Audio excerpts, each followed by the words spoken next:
करेंगे। निशान भाई इधर देखो यार। भारत माता की जय। भारत माता की जय। पंडित दीनदयाल उपाध्याय शैक्षिक उत्कृष्टता पुरस्कार वितरण समारोह के अवसर पर मंच पर आसीन अभी जिन सब का उद्बोधन आप सब लोगों ने सुना, हमारे राज्य के शिक्षा मंत्री आदरणीय डॉक्टर धन सिंह रावत जी, सचिव शिक्षा श्री रविनाथ रमन जी, महानिदेशक विद्यालय शिक्षा सुश्री दीप्ति सिंह जी, निदेशक विद्यालय शिक्षा श्रीमती वंदना जी, निदेशक विद्यालय शिक्षा श्री मुकुल सती जी एवं सभी विद्यालयों से आए हुए सभी हमारे प्रधानाचार्य, सभी शिक्षकगण, सभी शिक्षा संस्थानों के संचालकगण, सभी अभिभावकगण और हमारे सभी आज उत्कृष्टता पुरस्कार से सम्मानित होने वाले सभी छात्र एवं छात्राएं, मीडिया के हमारे सभी मित्र, मैं आप सभी का आज इस पुरस्कार वितरण समारोह में आप सभी का हृदय से स्वागत करता हूं, आप सबका अभिनंदन करता हूं। सर्वप्रथम मैं आज भारत माता के सच्चे सपूत पंडित दीनदयाल उपाध्याय जी और अंत्योदय के प्रेरणाता, जिन्होंने एकात्म मानववाद का विचार दिया, महान विचारक, दार्शनिक, राष्ट्रभक्त, श्रद्धेय पंडित दीनदयाल उपाध्याय जी की जयंती पर उन्हें कोटि कोटि नमन करता हूं, कोटि कोटि प्रणाम करता हूं। साथ ही मैं आज के इस अवसर पर पंडित दीनदयाल उपाध्याय शैक्षिक उत्कृष्टता पुरस्कार समारोह में उपस्थित आप सभी का भी और छात्र छात्राओं का भी बहुत अभिनंदन करता हूं, बहुत उनकी सराहना करता हूं कि वो सब उत्कृष्टता से आज हम सबको उनको सम्मानित करने का अवसर प्राप्त हो रहा है। ये हमारे लिए बहुत हर्ष का विषय है कि आज के इस विशिष्ट अवसर पर जहां एक और राज्य में बोर्ड परीक्षाओं में 10 शीर्ष स्थानों पर प्राप्त करने वाले हाई स्कूल और इंटरमीडिएट के 75 मेधावी छात्र छात्राओं को हमने आज पुरस्कृत किया है, कुछ उसमें से रह भी गए हैं।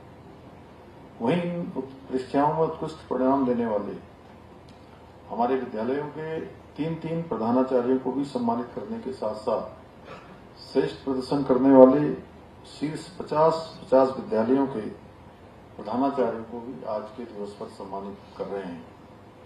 मुझे गर्व है कि आज हाई स्कूल स्तर पर संयुक्त रूप से 99.20% अंक प्राप्त कर प्रथम स्थान हासिल करने वाले हमारे 2 प्रतिभाशाली छात्र कमल सिंह चौहान और जतिन जोशी को भी सम्मानित किया जा रहा है।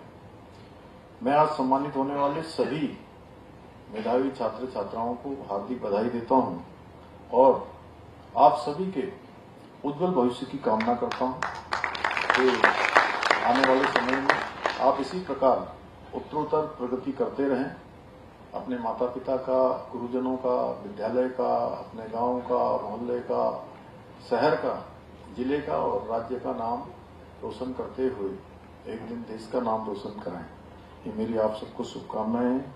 साथ ही आज सभी सम्मानित प्रधानाचार्य को भी मैं हृदय से बधाई देता हूं, जिन्होंने अपने अनुभव से, ज्ञान से, परिश्रम से, अपने समर्पण से इन विद्यार्थियों के भविष्य को संवारने का और सुधारने का, इनके व्यक्तित्व को आगे बढ़ाने का काम किया है। मुझे जानकर अत्यंत प्रसन्नता हो रही है कि वर्ष 2025 में हमारा इंटरमीडिएट का परीक्षा तो करीब 83% और हाई स्कूल का करीब 90% रहा है, जो अत्यंत सराहनीय है। मुझे पूरा विश्वास है कि आप सभी अपने उत्कृष्ट प्रदर्शन को आगे भी निरंतर इसी प्रकार बनाए रखेंगे और भविष्य में इसी प्रकार अपनी प्रतिभा, परिश्रम और संकल्प के बल पर केवल राज्य में ही नहीं बल्कि पूरे देश में अपना और अपने विद्यालय का नाम रोशन करेंगे।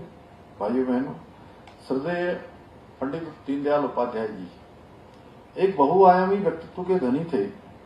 वो एक कुशल राजनेता ही नहीं बल्कि महान शिक्षाविद, समाजसेवी और दूरदर्शी विचारक थे।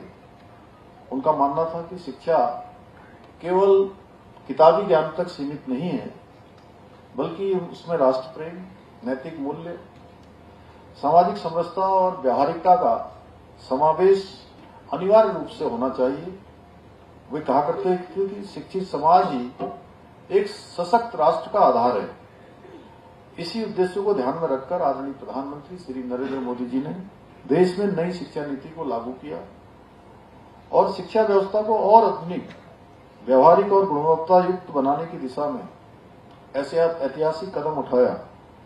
पंडित उपाध्याय जी की प्रेरणा और आदरणीय प्रधानमंत्री जी के मार्गदर्शन में हमारी सरकार भी, जिसके बारे में अभी शिक्षा मंत्री जी ने बहुत विस्तार से बताया कि शिक्षा में नवाचार, डिजिटल लर्निंग, भारतीय मूल्यों पर आधारित शिक्षा व्यवस्था को और सशक्त बनाने के लिए संकल्पबद्ध होकर काम कर रही है। शिक्षा के महत्व को ध्यान में रखते हुए हमारी सरकार ने देश में सर्वप्रथम नई शिक्षा नीति को लागू करने का कार्य किया है। हमने एक और जहां अपने शिक्षण संस्थानों में स्मार्ट क्लासरूम, डिजिटल लाइब्रेरी और ऑनलाइन लर्निंग प्लेटफॉर्म विकसित किए हैं, वहीं अब हम हमारी विरासत पुस्तक के माध्यम से कक्षा 6 से लेकर 8 तक के छात्रों को भारत की समृद्धि, लोक परंपराएं, देश और प्रदेश की महान विभूतियों से परिचित कराने का भी कार्य कर रहे हैं। प्रदेश में जहां एक और 226 विद्यालयों को पीएम श्री विद्यालय के रूप में विकसित किया जा रहा है, वहीं सभी 13 जनपदों के 1300 विद्यालयों में वर्चुअल कक्षाएं भी संचालित की जा रही हैं।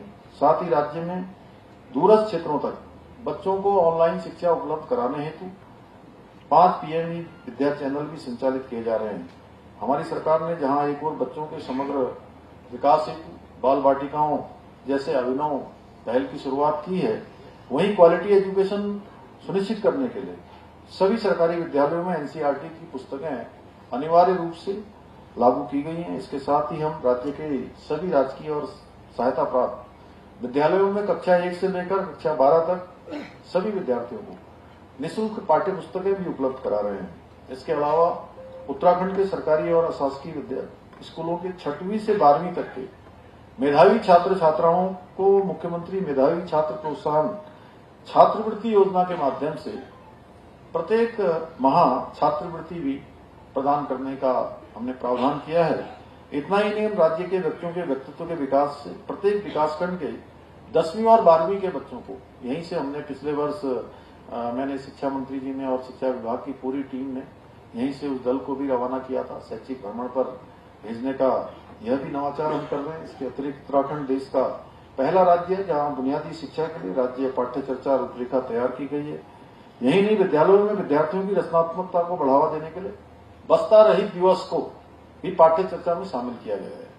हमने राज्य के 559 माध्यमिक विद्यालयों में 8 ट्रेड्स में व्यावसायिक शिक्षा की शुरुआत की है, जिसमें आज 42,000 से अधिक बच्चे कौशल आधारित शिक्षा से लाभान्वित हो रहे हैं। मुझे बताते हुए अत्यंत हर्ष हो रहा है कि पिछले दिनों राज्य में पहली बार 12वीं के व्यावसायिक छात्रों के लिए रोजगार मेलों का आयोजन किया गया है, जिसके माध्यम से 146 विद्यार्थियों को प्रतिष्ठित कंपनियों में चयन हुआ है। एक तरह से मैं कह सकता हूं कि उनका कैंपस जैसा हुआ है और अच्छी कंपनियों में जाकर वो सेवा दे रहे हैं और अपने करियर को भी आगे बढ़ाने का काम कर रहे हैं। यही नहीं, हमारी सरकार ने बच्चों में कौशल उद्यमिता, भारतीय ज्ञान परंपरा को विकसित करने के लिए कौशलम कार्यक्रम भी प्रारंभ किया है। हमारी सरकार राज्य में स्थानीय भाषा, संस्कृति और संरक्षण हेतु गढ़वाली, कुमाऊनी, जौनसारी भाषाओं में पुस्तकें तैयार की गई है। साथ ही थारू, बोक्सा, रवाल्टी भाषाओं में भी शब्दकोश बनाए जा रहे हैं। यही नहीं, हमारी सरकार द्वारा संघ लोक सेवा आयोग सीडीएस, एनडीए की लिखित परीक्षा पास करने वाले सभी अभ्यर्थियों के लिए साक्षात्कार हेतु 50,000 रुपए की वित्तीय सहायता का भी प्रावधान हमने किया है।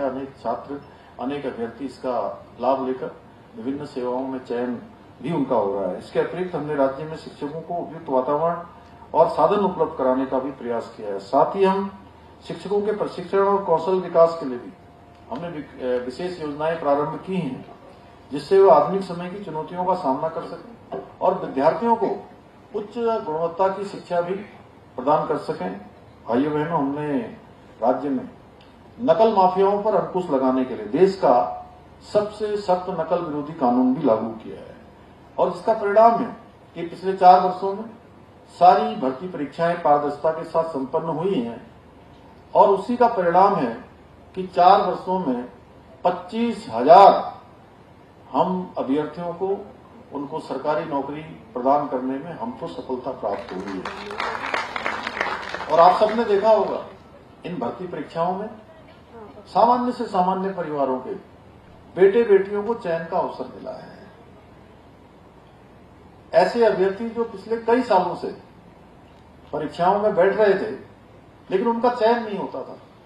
आपने देखा होगा पिछले 2 सालों में, 3 सालों में, 4 सालों में कि सामान्य से सामान्य स्थितियों में जो पहले परीक्षाएं देते थे उनका चयन नहीं होता था। आखिर कोई तो कारण होगा कि चयन उनका नहीं होता था, लेकिन इन सालों में उनका चयन एक परीक्षा में हुआ, दूसरी में हुआ, तीसरी में हुआ, चौथी में हुआ और कुछ एक तो हमारे राज्य के गरीब माता पिता के ऐसे बेटे और बेटियां हैं जिनका 4 के साथ साथ 5-5 स्थानों पर एक साथ चयन हुआ है।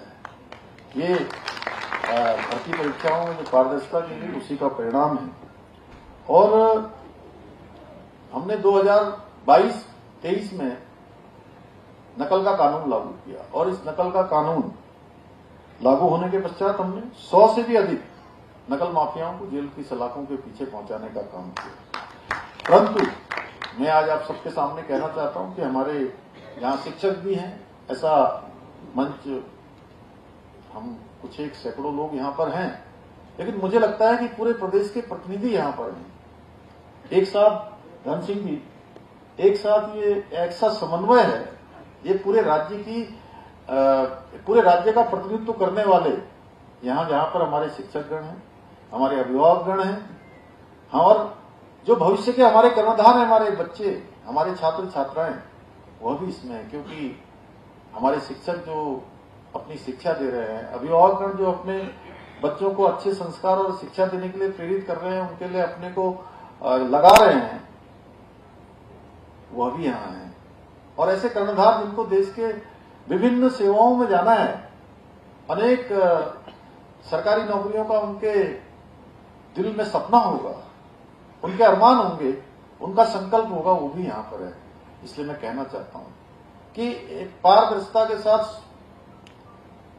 4 सालों में भर्ती परीक्षाएं संपन्न हुई और परिणाम आया कि 25,000 हमारे नौजवान युवाओं को नौकरियां सफलतापूर्वक उनको प्राप्त हुई और राज्य बनने के 21 सालों में कुल 16,000 नियुक्तियां हो पाई 21 सालों में और 4 सालों में यह आंकड़ा 25,000 चला गया। और हमारा संकल्प है कि हम इन भर्ती परीक्षाओं को बिल्कुल रुकने नहीं देंगे, इनको बिल्कुल अनवरत रूप से हम आगे बढ़ाएंगे। जितने भी हमारे पद रिक्त हैं वो पद हम पूरे भरेंगे, लेकिन कुछ लोगों को पारदर्शिता के साथ हमारे युवाओं को सरकारी नौकरियों में जाना, उनको नौकरियां मिलना, ये रास नहीं आ रहा है। इसलिए वह युवाओं के भविष्य को अंधकार की ओर धकेलने के लिए संगठित रूप से पेपर लीक कराने के षड्यंत्र रच रहे हैं। आप सबने देखा होगा, एक जगह की कहीं की शिकायत आई और पूरा अराजकता का माहौल बना दिया गया। नकल या पेपर लीक तब माना जाता कि वो पेपर 9 बजे बाहर आ गया होता, 10 बजे आ गया होता, 10:30 बजे आ गया होता या 11:15 बजे आ गया होता। अगर किसी को उसके कुछ प्रश्न पत्र मिल गए तो उसकी जिम्मेदारी बनती थी कि वो उचित स्थान पर पुलिस को, प्रशासन को उसकी सूचना दे। आखिर इसके पीछे क्या एजेंडा था कि जो कई घंटों तक उसको छिपाया गया और बाद में कोई बात नहीं और पूरे एजेंडे की तरह पूरे राज्य के अंदर सोशल मीडिया से लेकर अन्य माध्यमों से लेकर परीक्षा जो व्यवस्था है उस व्यवस्था को पूरी तरह से बदनाम करने का पूरा षड्यंत्र किया गया। आपने देखा होगा, ये एक असफल प्रयास है। ये पेपर लीक नहीं कहूंगा मैं इसको, ये नकल का प्रकरण आप कह सकते हो और नकल के प्रकरण के लिए हमने कानून बनाया है। और कोई कानून बनाया जाता है इसका मतलब ये नहीं है कि वो कानून पर अपराध करने वाले नहीं होंगे, अपराधी उसमें भी अपराध करने की कोशिश करते हैं, लेकिन पकड़े जाने पर वो कानून सख्ती से उस पर कार्रवाई करता है। इस पर भी सख्ती से कार्रवाई होगी और हमने इसकी गड़बड़ी की जांच के लिए सेवानिवृत्त न्यायाधीश की अध्यक्षता में एसआईटी का गठन का निर्णय किया है और एसआईटी जांच के आधार पर इस मामले में हम निर्णायक कार्रवाई करेंगे भविष्य में। परंतु मैं आज के इस अवसर पर आप सबके बीच में स्पष्ट कर देना चाहता हूं कि हमारी सरकार राज्य में एक एक नकल माफिया को, राज्य के अंदर एक एक नकल माफिया को चुन चुन कर गिरफ्तार करेगी और उसकी सजा दिलाएगी, क्योंकि हमारा संकल्प है। मैंने 4 जुलाई 2021 को राज्य के मुख्य सेवक के रूप में पद और गोपनीयता की शपथ ली और उसमें मेरा पहला संकल्प था कि राज्य के युवा नौजवानों को हम सरकारी नौकरियों में जितने भी पद रिक्त हैं उन सभी पदों को भरेंगे। उस समय 22,000 से अधिक पद रिक्त थे 2021 में और हमने वो संकल्प अपना पूरा किया है, अपना वचन निभाया है। और आगे हमारी, क्योंकि कैलेंडर एक जारी हुआ है, बहुत सारे लोगों की मंशा है कि अराजकता के नाम पर, पेपर लीक के नाम पर, इसको जांचों के नाम पर इसको उलझा दिया जाए, इसको भटका दिया जाए। और ऐसे लोग जो दिल्ली में कहते हैं कि सीबीआई हमारे साथ जबरदस्ती कर रही है, सीबीआई नहीं होनी चाहिए। आप लोगों ने राज्य के भी हमारे बहुत सारे नेताओं को देखा होगा, जब सीबीआई का नाम आता है तो कहते हैं सीबीआई नहीं होनी चाहिए, और इस वाले मामले में कहते हैं कि सीबीआई होनी चाहिए, क्योंकि सीबीआई या कोई अन्य एजेंसी जांच करती है तो उसमें एक प्रोसेस होता है लंबा, और वो प्रोसेस कई सालों तक चलता है और कई सालों तक जब तक ये प्रोसेस चलता है सारी भर्ती प्रक्रिया स्थगित हो जाती है। भाइयों बहनों, हमारा उद्देश्य पारदर्शिता के साथ भर्ती को करना है और अनवरत रूप से जो कैलेंडर है समय पर, अगर किसी की उम्र आज 25 साल है, उसको फॉर्म भरने का एक मौका मिल रहा है, अगर 5 साल तक भर्ती प्रक्रिया नहीं होगी तो उसका तो समय चला जाएगा, उस समय तो उसका लौट कर नहीं आ सकता है। इसलिए हम ऐसा कोई अवसर नहीं देना चाहते। हमारी नीति भी साफ है, नियत भी साफ है। हम पारदर्शिता के साथ किसी भी छात्र का, प्रदेश के किसी भी भाई बहन का, बेटे बेटियों को, मैं उनके अभिभावकों को भी कहना चाहता हूं कि हम किसी भी कीमत पर उनके साथ अन्याय नहीं होंगे। उनकी योग्यता, प्रतिभा और उनकी क्षमता के साथ हर कीमत पर न्याय होगा। और अभी हाल ही में हमारी सरकार ने राज्य में एक नया अल्पसंख्यक शिक्षा का कानून भी लागू किया है और इस कानून के लागू हो जाने के बाद 1 जुलाई 2026 के बाद से उत्तराखंड में अब केवल वही मदरसे संचालित हो पाएंगे जिनमें हमारे सरकारी बोर्ड द्वारा निर्धारित पाठ्यक्रम पढ़ाया जाएगा। साथ ही मदरसे में पढ़ाने वाले धार्मिक गुरु जो बिना किसी शैक्षिक योग्यता के केवल धार्मिक आधार पर बच्चों के भविष्य के साथ खिलवाड़ कर रहे थे, उन पर भी लगाम लगाने का काम ये अल्पसंख्यक शिक्षा का विधेयक करेगा। हमारा प्रयास है कि राज्य के शिक्षा मंदिरों में तय मानकों के अनुरूप गुणवत्तापूर्ण शिक्षा दी जाए, न कि शिक्षा के नाम पर बच्चों को 500 साल पुरानी कबीलाई मानसिकता की ओर धकेला जाए। भाइयों बहनों, हमारी सरकार उत्तराखंड को देश का श्रेष्ठ राज्य बनाने के अपने विकल्प रहित संकल्प को पूरा करने के लिए पूरी तरह से प्रतिबद्ध है। उस प्रतिबद्धता के साथ हम काम कर रहे हैं। मेरा मानना है कि जब हम अपने इन नौनिहालों को, छात्र छात्राओं को, भविष्य के कर्णधारों को गुणवत्तापूर्ण शिक्षा प्रदान करने में सफल रहेंगे, तभी हमारा ये संकल्प पूरा हो सकेगा। प्यारे बच्चों, जिनको आज यहां से जिनका प्रोत्साहन होना है, जिनको आज पुरस्कार मिलना है, मुझे पूरा विश्वास है कि आप सभी विद्यार्थी इसी प्रकार भविष्य में भी अपनी मेहनत से, प्रतिभा से, संकल्प से, अपने संस्कार से और अपने समर्पण से सफलता के नए आयाम स्थापित करेंगे और अपने ज्ञान कौशल द्वारा देश और प्रदेश की प्रगति और समृद्धि में अपना योगदान सुनिश्चित करेंगे। और ये अमृत काल के लिए आप निश्चित रूप से अपने लिए भी महत्वपूर्ण है और देश के लिए भी बहुत महत्वपूर्ण है। इसी विश्वास के साथ पुनः आज सम्मानित होने वाले सभी छात्र छात्राओं एवं शिक्षाविदों को हार्दिक बधाई देते हुए आप सबके उज्जवल भविष्य की कामना करने के साथ मैं अपनी वाणी को विराम देता हूं। बहुत बहुत धन्यवाद। हार्दिक धन्यवाद के साथ